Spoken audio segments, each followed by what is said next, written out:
धन्यवाद आदरणीय मामा जी। मित्रों, परम पूज्य गुरुदेव और वंदनीय माता जी की दिव्य उपस्थिति को साक्ष्य मानते हुए माँ गायत्री के पावन मंत्र के साथ मैं अपनी बात को आरंभ करना चाहता हूँ। माँ गायत्री का एक पवित्र मंत्र हमारे जीवन के सभी बंधनों को खोलने का मंत्र है। कुछ बंधन तो वो होते हैं जो व्यक्ति बाहर से अनुभव कर पाता है, और कुछ बंधन वो है जो व्यक्ति भीतर से अनुभव करता है। स्वामी विवेकानंद ने अपने हाथ से कविता को लिखा, अंग्रेजी में लिखी कविता है, उसका अनुवाद सूर्यकांत पाठी निराला ने किया। उसमें उन्होंने लिखा, आदर गुलाम पाए या कोड़ों की मार खाए, आदर गुलाम पाए या कोड़ों की मार खाए, वो सदा गुलाम रहेगा, काले का तिलक लगेगा। स्वातंत्र किसे कहते हैं वो जान नहीं है सकता। जब तक स्वतंत्रता का एहसास आत्मा को नहीं होता है, तब तक व्यक्ति को बाहर से कुछ भी मिल जाए, वो अंदर से छटपटाहट को अनुभव करता है। एक ऐसी छटपटाहट को अनुभव करता है जो जीवन के अंतिम शिखर को छू लेने के बाद ही व्यक्ति को प्राप्त हो पाता है। और बंधन बाहर से नहीं, व्यक्ति के जीवन में भीतर से निकल करके आते हैं। मन एवं मनुष्याणाम कारणम बंध मोक्षः। शास्त्र कहते हैं हमारे मन ही बंधन का आधार है और हमारा मन ही मुक्ति का द्वार है। मन बंधा हुआ है तो व्यक्ति हिमालय के शिखर पर भी बैठा हो, कामनाओं की, तृष्णाओं की, आसक्तियों की जंजाल में अपने आप को बंधा हुआ पाता है। और यदि मन खुल गया तो व्यक्ति को आप कहीं पर भी ले जाकर के बिठा दे, वो संन्यास को प्राप्त हो चुका है। एक व्यक्ति की कहानी आती है, रेगिस्तान में जा रहा था, 100 ऊँटों को लेकर के जा रहा था। एक जगह पर रुका, सराय पड़ी, ऊँटों को बांधने का समय आया, रात हो गई थी, शाम ढल गई थी।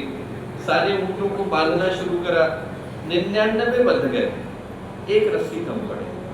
परेशान होकर के खड़ा था, क्या करूं, एक रस्सी कम है।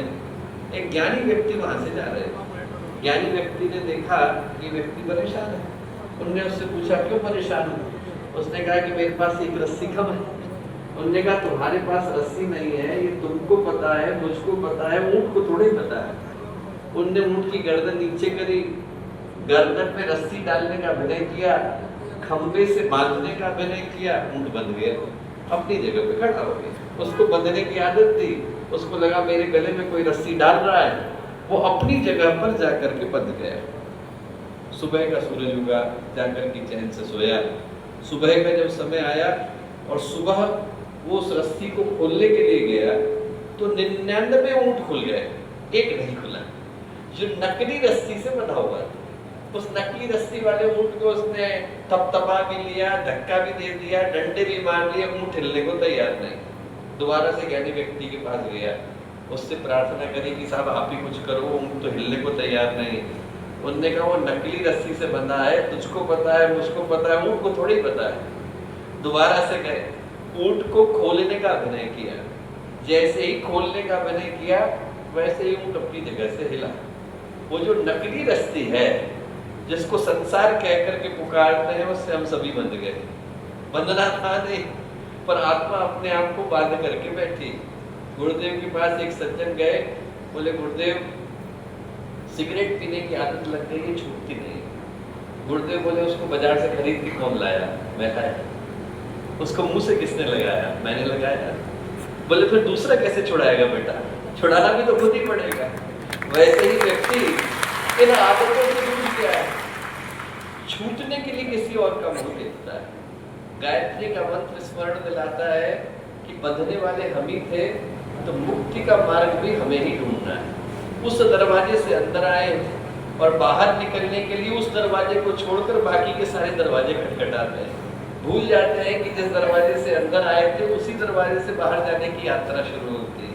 हमारा जीवन उस अंतिम शिखर को प्राप्त करे, जिसको प्राप्त कर लेने के बाद आत्मा के जीवन में असीम शांति, वो सुंदरता, वो शांति, वो समुन्नति जन्म लेती है कि जीवन सौभाग्यशाली कहलाता है। तो फिर मनुष्य का जीवन, इस जीवात्मा को, इस शरीर को प्राप्त कर पाना सार्थक हो पाता है। और वो दिखाने का पथ पूज्य गुरुदेव जैसी शक्तियाँ हमारे लिए सुनिश्चित करती हैं। हम लोग सौभाग्यशाली है कि उन जैसी शक्ति से जुड़ पाने का अवसर हम लोगों को मिला, जिस गायत्री के विषय में लोग बोलते थे कि कोई बोल नहीं सकता, उसको जन जन तक पहुंचाने का अधिकार, जन जन तक पहुंचाने का सम्मान पूज्य गुरुदेव ने प्रदान किया। कहीं पर संत कबीर ने लिखा है, आग लगी आकाश में, आग लगी आकाश में झरझर परे अंगार, आग लगी आकाश में झरझर परे अंगार, संत न होते जगत में जल जाता संसार। संत नहीं होते तो संसार जल गया होता, औरों का जलता नहीं जलता, हमारा तो जल ही गया होता। हमारे जीवन को पार लगाने वाले, जीवन को दिशा और बोध देने वाले पूज्य गुरुदेव वंदनीय माता जी, उनको स्मरण करते हुए उस मां गायत्री के पावन मंत्र को करते हैं जो जीवन में मुक्ति का, संकल्प का, सार्थकता का पथ दिखाती है। शुभ मंगल कल्याण के पथ को प्रशस्त करने वाली मां गायत्री का पावन मंत्र साथ साथ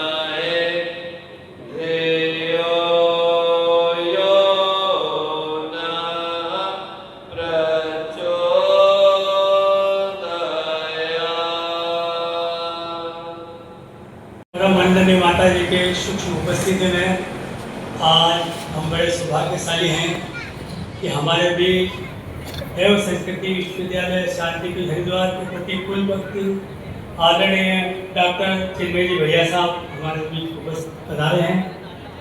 मध्य प्रदेश शांतिकुंज जोन के प्रभारी आदरणीय कुलवीर जी भाई साहब भी उपस्थित हैं। मध्य प्रदेश भोपाल जोन के राजेश जी पटेल जी भाई साहब को भी प्रणाम करता हूँ। साथ ही साथ हमारे जोन के पन्नालाल जी और यहाँ पर बड़वानी जिले और उज्जैन जिले के सभी हमारे आत्मीय परिजनों, शक्ति स्वरूपा माताओं बहनों, जनप्रतिनिधियों, पत्रकार बंधुओं, आज बड़ी खुशी की बात है कि हमारे बीच जन्म शताब्दी महोत्सव के कार्यक्रम को लेकर आदरणीय भैया आए हैं। हमारे बड़वानी जिले का प्रतिनिधित्व, चूँकि बड़वानी जिला एक बहुत पिछड़ा और आदिवासी बहुल क्षेत्र है, परंतु हमारे इस आदिवासी क्षेत्र से आदिवासी भाई बहनों के द्वारा जो क्रियाकलाप चलाते हैं उसकी थोड़ी सी मैं आपको बात यहाँ सबके बीच में प्रस्तुत करना चाहूँगा। कारण जो अभी जो बहन ने गाना गाया था, पार्वती बहन, ये बहन बहुत गरीब परिवार से थी और मुझे याद है 2003 में सालिटाना में जब श्रद्धेय जी डॉक्टर साहब 108 कुंडी यज्ञ में आए थे और जब डॉक्टर साहब से मिलने के लिए इनके परिजनों ने आग्रह किया था तो बड़ी मुश्किल से डॉक्टर साहब के पास ये पहुंचे थे और ये बेटी मात्र 2 महीने की थी और उसका साक्षी मैं भी हूँ।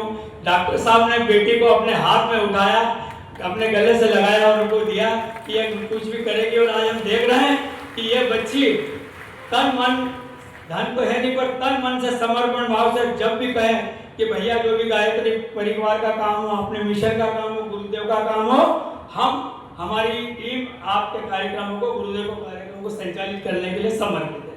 साथ ही साथ बड़वानी जिले में जैसा भाई साहब ने भी बताया था गोष्ठी में कि साधना को प्रबल करें, क्योंकि गायत्री परिवार बड़वानी द्वारा साधना का महाअभियान प्रारंभ किया है भाई साहब। मार्च जनवरी से गायत्री शक्तिपीठ सालिकाडा से मंत्र लेखन के साथ साथ में सामूहिक अनुष्ठान जप का एक क्रम प्रारंभ किया। पहले क्रम में 500 भाई बहनों ने 1-1 घंटे की पारी में 200 भाइयों ने 12 घंटे का सामूहिक अनुष्ठान जप किया, जिसमें 40 लाख गायत्री महामंत्र का जाप संपूर्ण किया। जनवरी और इन्होंने संकल्प लिया कि हर महीने की आखिरी तारीख को हम जहाँ भी हमारा चयनित स्थान होगा वहां पर हम करेंगे। तो भाइयों ने जनवरी, फरवरी, मार्च, अप्रैल, मई और मई महीने में सनावत शक्तिपीठ के तत्वावधान में जब कार्यक्रम हुआ तो पूरे प्रदेश से ये गूंज उठी कि इतना बड़ा आयोजन, इतनी बड़ी कलश यात्रा। और कलश यात्रा में ये देखा कि वो आदिवासी भाई बहन अपने समर्पण और अपने पैसों से, अपने त्याग से इस कार्यक्रम में सम्मिलित हुए हैं और उन्होंने 50 लाख गायत्री मंत्र जाप किए। और अभी तक जो 6 महीने के गायत्री मंत्र जाप में 3.5 करोड़ गायत्री महामंत्र का जाप उन्होंने कर दिया है। और जो अभी शीला दादा यहाँ पर भाई साहब को छड़ी भेंट करने आए थे, वो छड़ी की विशेषता है कि कोई भी संकल्प लेते हैं तो गुरु को भेंट करते हैं। तो गुरु पूर्णिमा के पर्व के पूर्व भाई साहब हमारे बीच में आए हैं, तो उन्होंने वो छड़ी इस उपलक्ष्य में करी है कि 2000 युवाओं का युवक सम्मेलन हमारा सालीकांडा में आयोजित है और उस कार्यक्रम की स्वीकृति लेने 75 भाई बहनों का दल शांतिपूर्ण प्रस्थान कर चुका है। और भाई साहब से निवेदन करते हैं कि हमें आशीर्वाद दें कि 2000 भाई जो यहाँ युवा संकल्प में जुड़ेंगे, उनमें से 10% भी हमारे अगर मिशन के काम में आ गए तो हम गुरुदेव के कार्य करने को आगे बढ़ेंगे। हम सब बड़वानी जिले वाले सौभाग्यशाली हैं कि ज्योति कलश यात्रा भी हमारे बड़वानी जिले में 4 तारीख का ही समापन हुआ। 27 मई से जो यात्रा प्रारंभ हुई थी, 4 तारीख को जो समाप्त हुई है। 50 दिन की यात्रा में 280 ग्रामों में पूज्य गुरुदेव के विचार जन जन तक पहुंचाए। और भाइयों बहनों, आप सब जो यात्रा में संचालित करते थे, जहाँ पर नेट काम नहीं करता था, इंटरनेट भी काम करता था और अभी भी वहाँ पर शिक्षा का अभाव है, उन ग्रामीण सदूर अंचलों में हमारे गुरुदेव को आप लोगों ने पहुंचा दिया।